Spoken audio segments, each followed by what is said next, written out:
ঘটনার পর কেটে গিয়েছে 3 দিন। শনিবার তারাতলা বিপর্যয় স্থল থেকে প্রাণের খোঁজে শেষ চেষ্টা চালায় এনডিআরএফ। যদিও যত সময় এগোচ্ছে তত সেই সম্ভাবনাও ক্ষীণ হচ্ছে বলে মনে করা হচ্ছে। প্রায় 20,000 বর্গফুট এলাকায় তৈরি করা হচ্ছিল গোডাউনটি। কাজ চলছিল প্রায় 1.5 বছর ধরে। দুর্ঘটনাস্থলের আয়তন বড় হওয়ায় উদ্ধার কাজে বেশ বেগ পেতে হয় বিপর্যয় মোকাবিলা দপ্তরকে। শনিবার চলে ধ্বংসস্তূপ সরানোর কাজ। এনডিআরএফ এর তরফে মনে করা হচ্ছে ধ্বংসস্তূপের গভীরতা 100 ফুটের কাছাকাছি, কিন্তু এখনো পর্যন্ত 8 থেকে 10 ফুট নামা সম্ভব হয়েছে। ধীরে ধীরে লোহার বিম টিনগুলি সরানো হচ্ছে যাতে বাকি 90 ফুট নামা সম্ভব হয়। সেই 90 ফুটের আশেপাশে খুঁজে দেখা হচ্ছে সেখানেও কেউ আটকে আছেন কিনা। তবে ডিটেক্টরে কোনো প্রাণে স্পন্দন মেলেনি এখনো পর্যন্ত। প্রাথমিকভাবে মনে করা হচ্ছে আরও কেউ আটকে নেই। এবার চলছে ধ্বংসস্তূপ সরানোর কাজ। 8 থেকে 10 ফুট মতো ঢুকতে পেরেছেন। ওই বাকি যে 90 ফুট মতো বাকি রয়েছে সেই অংশ যতক্ষণ না পর্যন্ত আলাদা আলাদা করে কেটে, কংক্রিট কেটে, টিন কেটে, লোহার বিম সরিয়ে ভিতরে প্রবেশ করা সম্ভব হচ্ছে, ততক্ষণ পর্যন্ত পরিষ্কার করে কিচ্ছু বলা যাচ্ছে না। তবে ডিটেক্টর দিয়ে পুরো এলাকা তারা খোঁজ নিয়েছেন বা খোঁজ করেছেন, তাতে প্রাণের স্পন্দন আর তারা খুঁজে পাচ্ছেন না। এদিন ঘটনাস্থলে যায় যাদবপুরের ইঞ্জিনিয়ার অধ্যাপকদের team. Metrology, architecture, civil, construction engineering দপ্তর থেকে অধ্যাপকদের নিয়ে গঠন করা হয়েছে এই টিম। তারাতলা বিপর্যয় স্থলে গিয়ে প্রাথমিক তদন্ত করেন তারা। যে কনস্ট্রাকশন হয়েছে তার বৈধতা রয়েছে কিনা, এই ধরনের কনস্ট্রাকশন ওই মাটিতে সম্ভব কিনা, তার জন্য সয়েল টেস্টও করা হবে বলে জানিয়েছেন যাদবপুরের ইঞ্জিনিয়ারদের অধ্যাপকরা। Design, analysis, material quality, soil condition, এই সমস্ত জিনিসগুলো সচরাচর খতিয়ে দেখা হয়।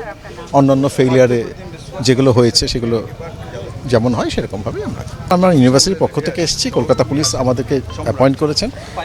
শেষের দিকে রিপোর্টটা আমাদের কলকাতা পুলিশকে সাবমিট করতে হয়। আপনি টেকনোলজিক্যালি, আপনি একাডেমিক্যালি প্রশ্ন করেন যে ওই জিনিসটা করা যায় কিনা, ডেকশিটের উপর কনক্রিট, হ্যাঁ করা যায়। আর এই যে লোহার বিমগুলো যেগুলো, তার উপরে কি ডেকশিটের উপর কংক্রিট করা যায়? লোহার বিম দিয়ে তারপর ডেকশিটের উপর, হ্যাঁ ওটাই তো উত্তর দিলাম। লোহার বিমের উপর ডেকশিট, তারপর কনক্রিটিং, এটা একটা এস্টাবলিশ টেকনোলজি, এটা অনেক জায়গাতেই হয়। যে ফেলিওর ইনভেস্টিগেট করার কিছু পদ্ধতি আছে, ফরেনসিক ইঞ্জিনিয়ারিং আমরা যেটাকে বলি, তার জন্য যা যা টেস্ট করতে হবে, যে ধরনের টেস্ট, কিছু টেস্ট হবে এখানে, কিছু টেস্ট হবে ল্যাবরেটরিতে, কিছু ড্রয়িং দরকার যেগুলোকে অ্যাসেস করার জন্য, সেগুলো পেলে আমরা আমাদের পরের কাজ করব।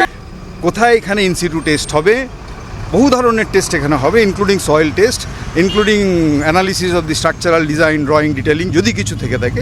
এই সবটাই প্রাথমিক কথাবার্তা হলো, তারপরে আমরা পরবর্তীকালে এগোবো।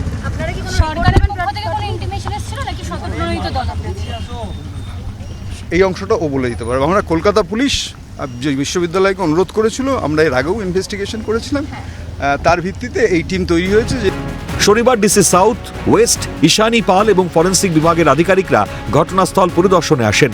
এদিকে পিডব্লিউডি আধিকারিকরাও নমুনা সংগ্রহ করে গুণগত মান পরীক্ষার জন্য লোহার টুকরো, কংক্রিটের টুকরো, লোহার রড সবকিছু পরীক্ষার জন্য নিয়ে যাওয়া হয়। ঘটনাস্থল থেকে নমুনা সংগ্রহ করা হচ্ছে।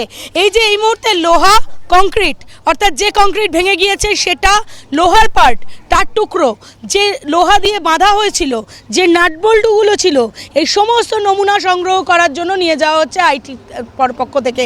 এবং এই আইআইটির পক্ষ থেকে যে এই ইউনিটগুলো নিয়ে যাওয়া হচ্ছে সেগুলো মার্ক করে দেওয়া হচ্ছে যাতে এগুলো টেস্টের জন্য যায়। টেস্ট করে দেখা হবে কিসের জন্য, মানে কি টেস্ট হবে স্যার? এর গুণগত মান ঠিক ছিল কিনা।